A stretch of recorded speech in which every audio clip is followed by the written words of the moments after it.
Hello and congratulations to you. You have earned your Jiu-Jitsu White Belt, which you have done by just turning up to class. And I think the White Belt is such an amazing belt. The White Belt, I think, is very underrated. A lot of people don't take into account that you are literally learning a new language when you step into Jiu-Jitsu mats. I remember when I stepped into the mats for the first time, I was being dominated by somebody who's much smaller and less athletically strong as me, and that just piqued my interest. I was like, what is Brazilian Jiu-Jitsu? And I was discovering it was a whole new language, and you actually learn the most new things at White Belt. You're learning the concept of being effective off your back, fighting off your back, you're learning that at White Belt. You're learning guards, you're learning all these sort of criteria which is required to be effective on the ground. And so the White Belt is a very underrated belt. I think it's a great belt, and it serves as a foundation for your Jiu-Jitsu journey and everything that you'll learn in that. And there is a sequence of belts as you'll learn. There's the white belt, then following that is the blue, then the purple, then the brown, and then finally the black. And that can take many years to do that. And you will find that sometimes at the start of classes, you'll find that you'll line up in grade order, and these are tags that you'll find on some belts. There's other classes, or other martial arts schools that don't do tags, but most of them probably do. And you'll line up in terms of the start of your class, in order of the grade, and then also in terms of when you're rolling and having training partner pairs. Lower belt colors give way to higher belt colors, just in case there's any chances of collision or whatever. So what do you do as a white belt as you journey on the mats? Well, I would start off by saying, don't take yourself too seriously.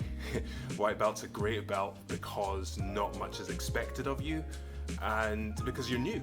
And so because you're new, take yourself a little less seriously. Don't put so much pressure on yourself to try and win, to be hard on yourself because you may be dominated or in bad positions a lot of the time, or not doing things right. That's perfectly fine. Don't take yourself too seriously. Avoid that winning and losing attitude, and it'll help you. It'll put you in a better and more relaxed flow state for actually being able to absorb everything that's going on, so then you can then improve and go on from there. And one thing I'll say as well, which I've said to many of my friends, is to try and be a black belt in the warm-ups. Be a black belt in the warm-ups.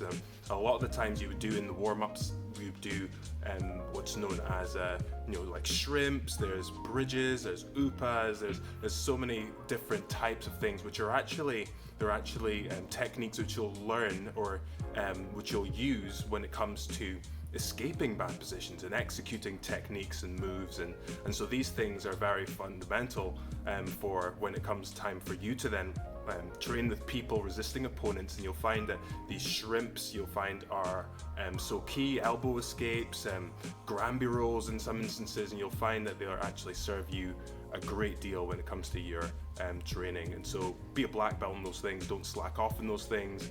Try them to your best of your ability, and then it'll translate into your training. Also, calisthenic or dynamic warm-up styles are also very good as well, because you think you may slack off so you can have more energy for the roll, but actually you'll find that if your body is well warmed up and prepared, then you're much able to sustain force and during the roll, and then you'll actually get injured a lot less if your body is more prepared for the force. And so be a black belt in the warm-ups. Also, when it comes to the teaching sessions, pay attention and ask questions. Like, pay attention. Like, the instructors are trying to teach you things which work, and so when they're teaching you, make sure you just pay attention. Try not to overanalyze, but at the same time look at what's doing and then trying to parrot what you see, and then that'll help you then put your body in the right way of being able to do the moves and then learn them for when it comes time for you to then roll on the mats as well. So pay attention, ask loads of questions, and also